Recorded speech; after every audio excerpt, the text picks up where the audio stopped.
नमस्कार, अपना उत्तर प्रदेश में आप सभी का स्वागत है। मैं हूं आपके साथ सृष्टि शुक्ला। बुलेटिन की शुरुआत करेंगे बड़ी खबर के साथ। लखनऊ से बड़ी खबर आपको बता देते हैं। योगी सरकार के मंत्री समूह के बदले गए हैं मंडल। 10 जून से शुरू होंगे दूसरे चरण के निरीक्षण दौरे।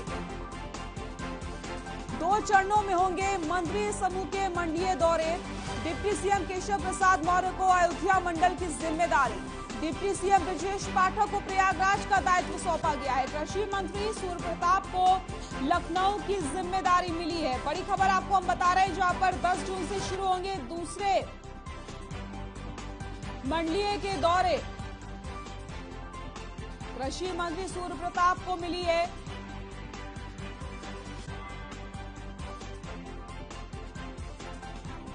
नई जिम्मेदारी। तो आपको बताते चले, डिप्टी सीएम ब्रजेश पाठक को प्रयागराज का दायित्व। कृषि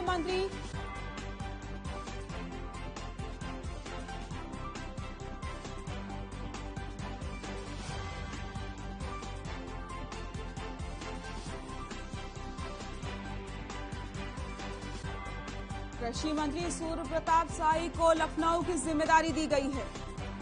योगी सरकार के मंत्री समूहों का बदला है।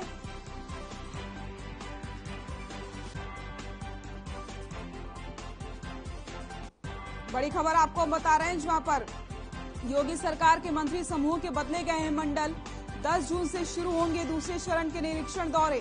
डिप्टी सीएम केशव प्रसाद मौर्य को अयोध्या मंडल की जिम्मेदारी।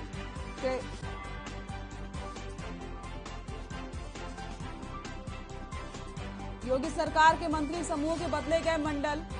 10 जून से शुरू होंगे दूसरे चरण के निरीक्षण के दौरे। डिप्टी सीएम ब्रजेश पाठक को प्रयागराज का दायित्व। कृषि मंत्री सूर्य प्रताप शाही को लखनऊ की जिम्मेदारी।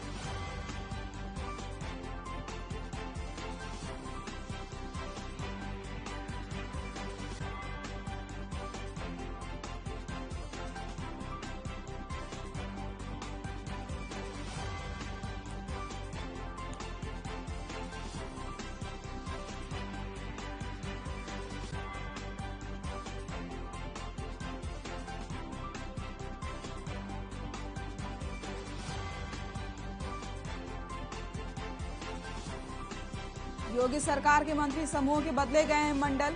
10 जून से शुरू होंगे दूसरे चरण के निरीक्षण दौरे। खबर बदायूं से है, जहां केसरगंज सांसद ब्रजभूषण शरण सिंह बिलसी पहुंचे। बिलसी नगर पालिका अध्यक्ष अनुज केसरगंज सांसद ब्रजभूषण शरण सिंह को प्रतीक चिन्ह देकर उन्हें सम्मानित किया गया। आपको बता दें कि केसरगंज सांसद ब्रजभूषण शरण सिंह इस दौरान राज ठाकरे पर जमकर बरसे। उन्होंने राज ठाकरे पर यह नाराजगी तब जताई जब बिलसी नगर के बाबा इंटरनेशनल स्कूल में वो जनसभा को संबोधित कर रहे थे। ब्रजभूषण शरण सिंह ने कहा कि उत्तर भारत में आने से पहले राज ठाकरे को माफी मांगनी चाहिए।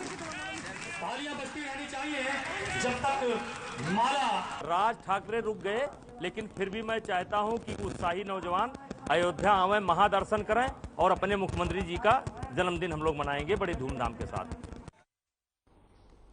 लखनऊ में पुलिस ने एवर रेडी चौराहे से लेकर गुलजार नगर चौकी तक पैदल गश्त करके अतिक्रमण हटाओ अभियान चलाया।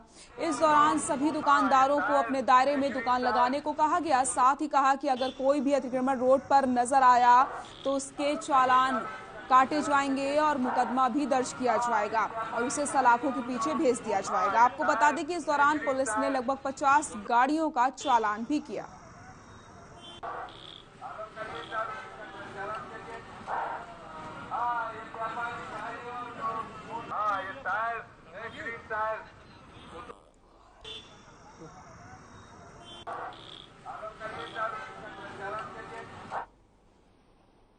नोएडा के थाना सेक्टर 24 में पुलिस की बदमाश के साथ मुठभेड़ हुई।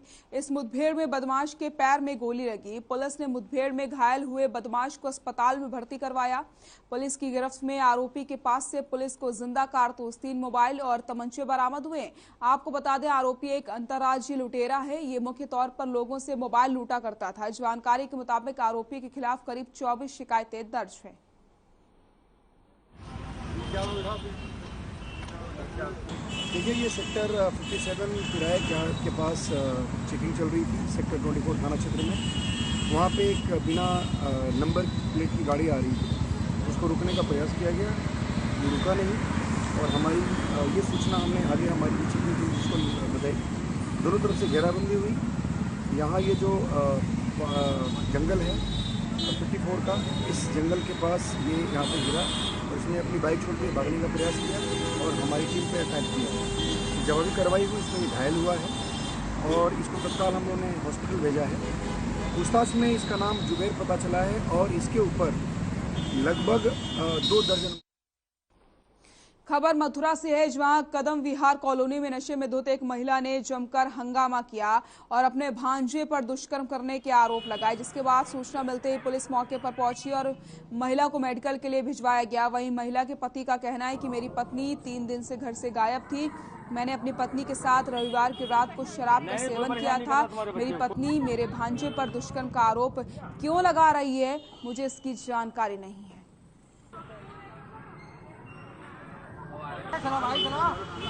इसकी माँ, इसके भाई ने मेरे साथ 2 बार बलात्कार करने की कोशिश की। श्याम चौधरी के भाई ने, उसका नाम कौन है? राजपाल नाम है इसके भाई का। श्याम चौधरी कौन है? श्याम चौधरी मेरा पति है। और सचिन कौन है? सचिन चाहर उसका भांजा है। भांजा है? हाँ। तो भांजे ने क्या कुछ किया मेरे साथ? अभी मुझे कमरे में मैं लेटी हुई थी, मेरे साथ बच्चों को फोन दे दिया बाहर, कमरा बंद करके मेरे साथ बलात्कार किया है मेरा। अब दोपहर में दोबारा करा था। दोबारा आज फिर किया है? हाँ, सचिन ने किया है। हाँ। पापा थे उस समय? पापा नहीं थे, पापा सुबह चले गए। मम्मी को फांसी किसने लगाई? गले में फंदा किसने लगाया?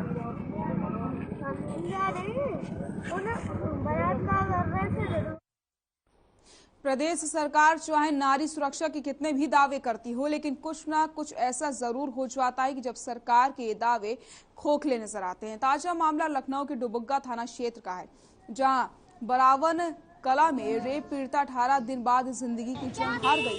13 साल की लड़की के साथ 5 मई को गैंगरेप हुआ था। तब से ही उसका इलाज क्वीन मैरी हॉस्पिटल में चल रहा था। वह इंसाफ के लिए गुहार लगा रहे पीड़ित परिवार की दुबुग्गा थाने पर कोई सुनवाई नहीं हुई। परिवार ने दुबुग्गा पुलिस पर गंभीर आरोप लगाए। आपको बता दें कि इस बीच मृतका की मां के साथ थाने में मारपीट भी की गई, जिसके बाद पीड़ित परिवार ने दुबुग्गा थाने का घेराव किया। पीड़ित परिवार के मुताबिक पुलिस ने केवल एक ही आरोपी को गिरफ्तार किया है, जबकि पुलिस 2 फरार आरोपियों को गिरफ्तार करने में अभी भी नाकाम है।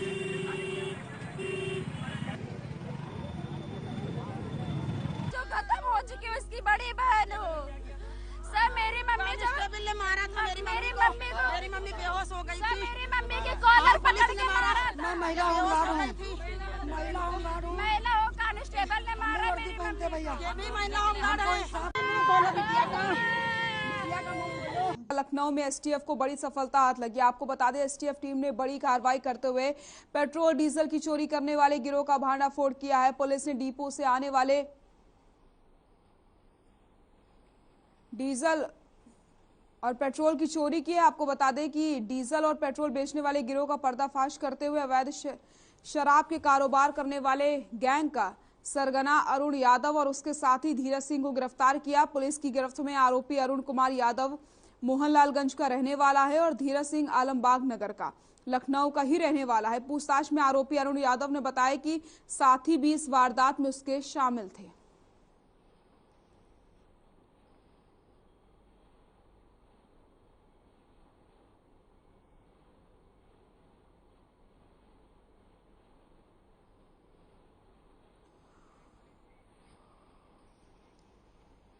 लखनऊ के पारा थाना क्षेत्र नरपत खेड़ा में एलडीए ने बड़ी कार्रवाई की है। एलडीए ने ये बड़ी कार्रवाई अवैध निर्माण पर की है। राजधानी लखनऊ के पारा थाना क्षेत्र नरपत खेड़ा में प्राइमरी विद्यालय के पास निकट भदौरिया टाइल्स के पास किए गए अनाधिकृत अवैध निर्माण पर एक चालानी कार्रवाई के बाद उस जगह को सील कर दिया गया।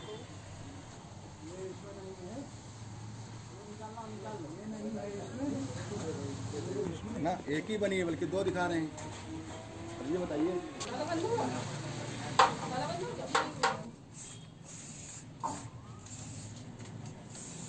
बात कर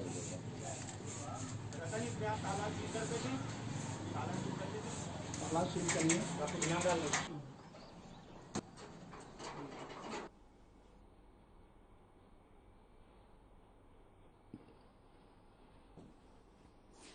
के रामपुर से विधायक आजम खान ने लखनऊ में कई मुद्दों को लेकर बातचीत की। विधानसभा के सत्र के दौरान सदन में बैठने को लेकर आजम खान ने कहा कि मैं फकीर हूं और फकीर जहां बैठ जाता है वहीं फकीरी होती है। प्रगतिशील समाजवादी पार्टी के मुखिया शिवपाल यादव से मुलाकात पर आजम खान ने कहा कि जो भी मुझसे मिलने आएगा उससे मिलूंगा।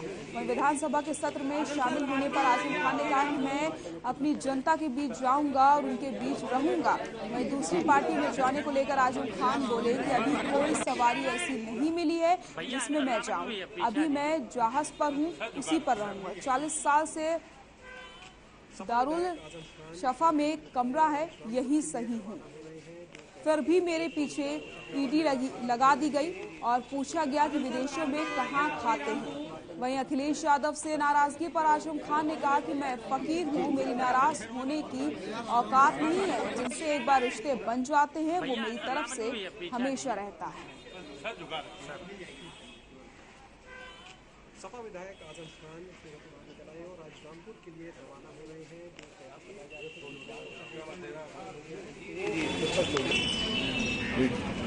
डैमेज डिसीजन लेने वाला जी जी जी किसी को नुकसान पहुंचाने वाला वो सही नहीं। ऐसा सवाल मेरे जो इसके वास्ते रहे हैं और जो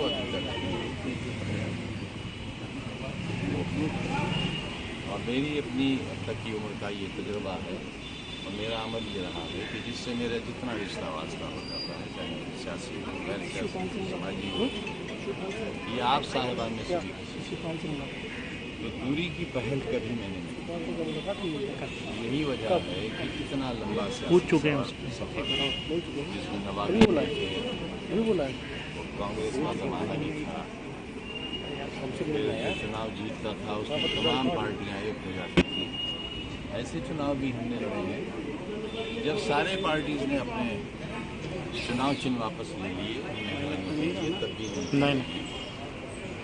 तो ऐसी कोई बात नहीं। भैया रामन में भैया पीछे आ जाइए सर, जुगाड़ सर। सपा विधायक आजम खान चलाए और आज रामपुर के लिए रवाना हो रहे हैं। जो प्रयास आजम सर रवानगी हो रही है आपकी रामपुर कोशिश कर रहे हैं।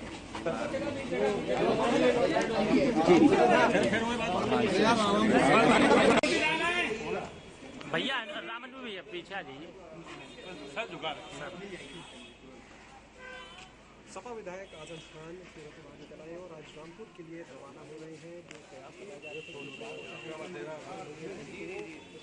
आजम सर रवानगी हो रही है आपकी रामपुर कोशिश कर रहे हैं।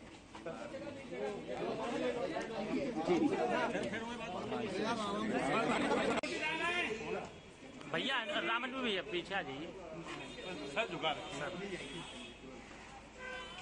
सपा विधायक आजम खान चलाए और आज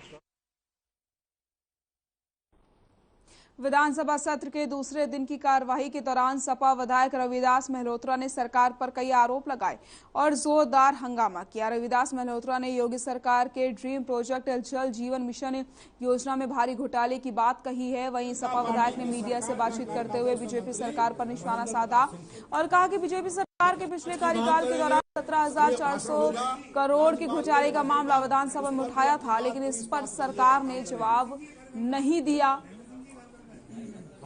ये भारतीय जनता पार्टी की सरकार का कार्यकाल था, उसमें मंत्री महेंद्र प्रताप सिंह थे। जांच की मांग करेंगे, अभी भाषण होगा राज्यपाल के भाषण पर, उस पर भी अपनी बात पूरी इस्पात करने का काम करेंगे। हाँ, ये भारतीय जनता पार्टी की सरकार का कार्यकाल था, उसमें मंत्री महेंद्र प्रताप सिंह थे। जांच की मांग करेंगे, अभी भाषण डीसीपी वेस्ट सोमेन वर्मा के आदेश पर इंस्पेक्टर केसरबाग ने सभी चौकी इंचार्ज के साथ सुरक्षा व्यवस्था के मद्देनजर क्षेत्र में पैदल गश्त की है। इंस्पेक्टर केसरबाग ने पैदल गश्त के दौरान अतिक्रमण करने वालों पर कार्रवाई की। अवैध रूप से अतिक्रमण करके रोड ऊपर जाम लगाने वालों पर सख्ती दिखाई गई है। पुलिस ने सड़क पर अतिक्रमण न करने की सभी को हिदायत दी है। साथ ही अतिक्रमण फैलाने वालों पर सख्त कार्रवाई करने की बात भी कही है।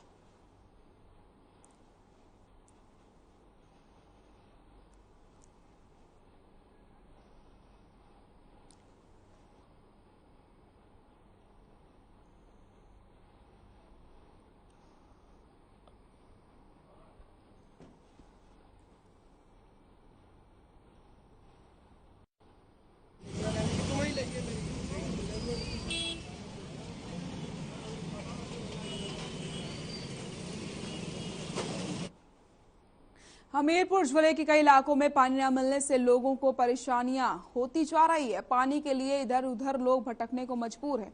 जिले के कजियाना मोहल्ले निवासियों ने पानी की समस्या को लेकर जिलाधिकारी चंद्रभूषण त्रिपाठी को ज्ञापन देकर ट्यूबवेल से हो रहे पानी की बर्बादी को रोकने और मोहल्ले में पानी की सप्लाई सुचारू रूप से चलाने की गुहार लगाई है। मोहल्ले वासियों ने बताया कि पानी 24 घंटे में सिर्फ एक बार शाम के समय आता है और लगभग 25 दिनों से मोहल्ले में एक भी बूंद पानी नहीं आ रहा है, जिससे दूर दूर से पानी ला करके पीने को वो मजबूर हो गए हैं।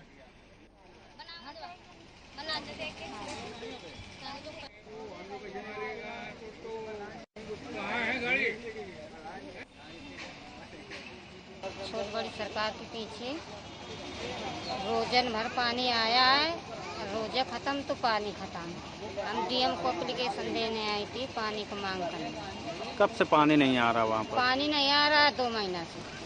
बहुत दिनों से पानी नहीं आ रहा है। एक बार हम लोग एप्लीकेशन दे चुके हैं, 1 साल पहले जब आने लगा तो थोड़ा बहुत, अब एक भी नहीं पानी आ रहा है। थोड़ा बहुत कभी आ जाता है तो आ जाता है, नहीं पानी आना बंद हो गया बिल्कुल से।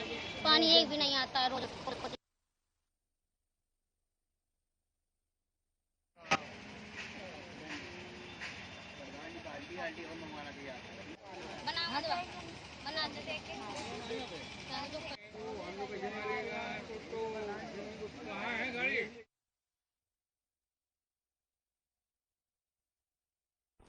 लखनऊ में खाकी ने बर्बरता की सारी हदें पार कर दी हैं। आपको बता दें कि अतिक्रमण की आड़ में ठाकुरगंज इंस्पेक्टर ने चाय वाले को बेरहमी से डंडों से पीटा है। इंस्पेक्टर का दिल नहीं भरा तो थाने के अंदर ले जाकर के चाय वाले की जमकर पिटाई की गई।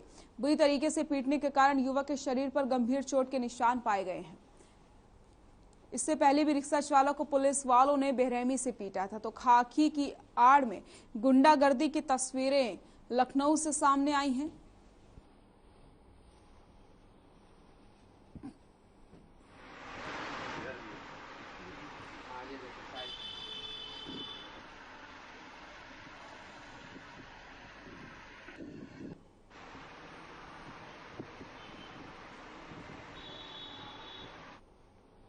राजधानी लखनऊ में चोरों के हौसले बुलंद हैं। चोर आए दिन पुलिस की आंखों में धूल झोंक करके चोरी की वारदातों को अंजाम दे रहे हैं।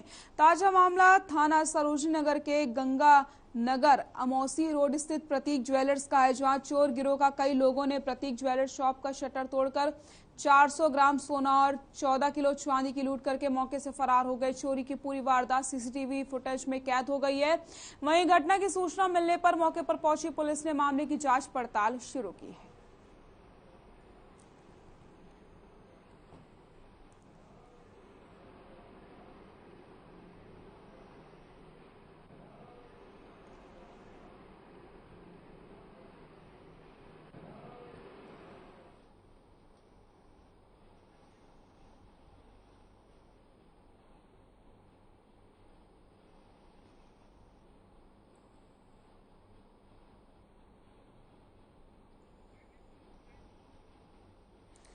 प्रतीक ज्वेलर्स में चोरों ने 14 किलो चांदी चुरा कर फरार हो गए। इसी के साथ आपको बताते चले करोड़ों की चोरी करके फरार हुए हैं चोर।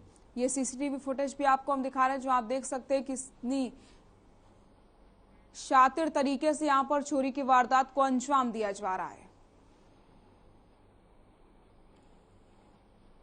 राजधानी लखनऊ में चोरों और लुटेरों का आतंक लगातार जारी है। इस बार पारा इलाके में लुटेरों ने एक नाबालिग के साथ फोन लूट की वारदात को अंजाम दिया। मिली जानकारी के मुताबिक साहिल नाम का लड़का सुबह करीब 9 बजे अपने घर से निकला था। तभी रास्ते में कुछ लुटेरे युवकों ने साहिल को रोककर उसका मोबाइल छीनकर फरार हो गए। वही लूट की पूरी वारदात सीसीटीवी में कैद हो गई है। तो लूट की वारदात सीसीटीवी में कैद हुई है। बदमाश को खाकी का खौफ बिल्कुल नहीं रह गया है।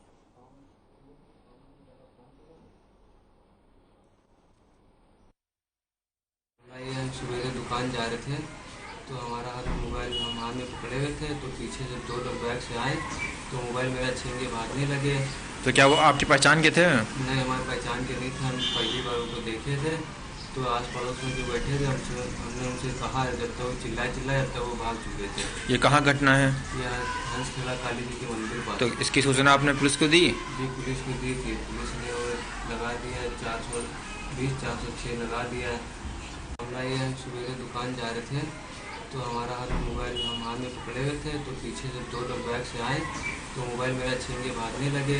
तो क्या वो आपकी पहचान के थे? नहीं, हमारी पहचान के नहीं थे। हम पहली बार उनको देखे थे तो आस पड़ोस में जो बैठे थे हमने उनसे कहा, जब तक वो चिल्लाए जब तक वो भाग चुके थे। ये कहाँ घटना है? यह हंस खेला काली जी के मंदिर पर। तो इसकी सूचना आपने पुलिस को दी? जी, पुलिस को दी थी। पुलिस ने वो लगा दिया 420 406 लगा दिया। नोएडा के थाने सेक्टर 113 पुलिस को बड़ी कामयाबी हाथ लगी। पुलिस ने एक ऐसे गैंग का खुलासा किया जो नौकरी दिलाने के नाम पर ठगी किया करता था। पुलिस ने धोखाधड़ी करने वाले 10 शातिर अपराधियों को गिरफ्तार किया है। पुलिस ने आरोपियों के कब्जे से एक Scorpio car, 7 laptop, 17 mobile phone समेत कई चीजें बरामद की हैं। एडीसीपी रणविजय सिंह का कहना है कि आरोपी फर्जी कॉल सेंटर खोलकर लोगों को नौकरी दिलाने का प्रलोभन दे करके उनसे मोटी रकम वसूला करते थे।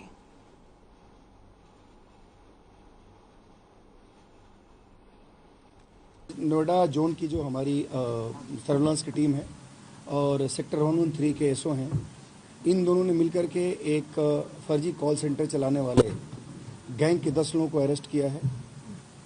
बेसिकली हमारे यहाँ 74 में रहने वाले एक व्यक्ति ने शिकायत की थी। उनका ये कहना था कि विदेश में नौकरी दिलाने के नाम पर 20 लाख रुपए उनसे ले लिए गए थे डिफरेंट अकाउंट्स में, और उसके बाद जब इन्होंने चेज करना शुरू किया तो बाद में ये सारे मोबाइल नंबर जिससे कांटेक्ट में वो थे वो सारे मोबाइल स्विच ऑफ हो गए। उसके बाद इन्होंने शिकायत की, हम लोगों ने इसमें एफआईआर दर्ज की और दोनों टीमों ने मिलकर काम करना शुरू किया।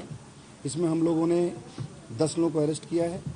ये 10 दिल्ली और यूपी के विभिन्न जिलों के रहने वाले हैं। अपना उत्तर प्रदेश में फिलहाल के लिए इतना ही। देखते रहिए हर खबर। नमस्कार।